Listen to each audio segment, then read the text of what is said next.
There's been a report in Western media, namely Reuters, about in the meeting of the G7, a new subject is brought to the fore by the G7, and they're going to discuss this, namely the use of the smaller banks to settle trade between China and Russia. Now this is interesting. Sanctions against Russian transactions would have an impact on the major Chinese banks.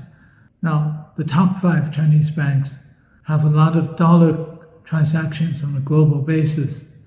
And if there are sanctions against them, they would actually be seriously impacted in terms of international transactions, of which they have many. But smaller Chinese banks don't have much international dollar-based, dollar-denominated transactions. Now, of course, there are issues there too, but it has nothing to do with Western sanctions. The issues has been that the trade volume has increased so much and so quickly over the course of the last 2 years that the infrastructure for trade settlement in RMB or in Russian rubles has been overburdened. And this is when you reach, like last year, I think over $200 billion worth of trade and potentially heading to $300 billion quite soon. The infrastructure is having issues in addressing this trade volume or transacting to accommodate this trade volume, especially since the trade volume continues to increase. I think that one of the reasons why President Putin's visit to China brought with him all the chairmen of the major banks in Russia is to see how to find ways to facilitate this trade settlement, which has become a huge burden on the smaller banks. But coming back to the US or the G7, how long is your arm reaching into the Chinese banking system? How can you start to argue or to complain or to criticize Chinese banks which have nothing to do with your dollar or euro denominated transactions? Way out in China, how can you criticize them when they are fully regulated by the Chinese banking authorities, when they are following the rules and regulations of international banking regulations, international banking systems? How can you complain? This is all an attitude of hegemony.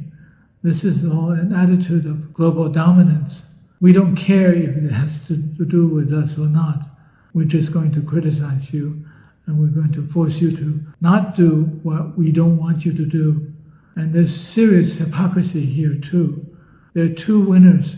Well, actually, one major winner from the Ukraine and Russian conflict.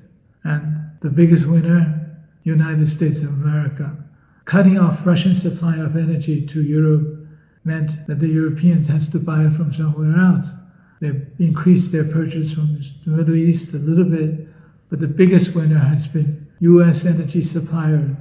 For a short period last year, U.S. became the largest exporter of LNG, liquefied natural gas, beating out the previous big ones, that's Qatar and Australia, at very, very high prices. They made a lot of money in this process.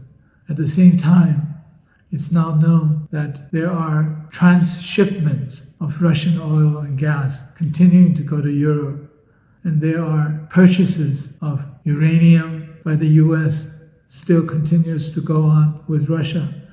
So this is all hypocrisy, criticizing others for transactions with Russia and then continue to do it yourself at the same time to benefit from the conflict financially through sale of energy from US to Europe.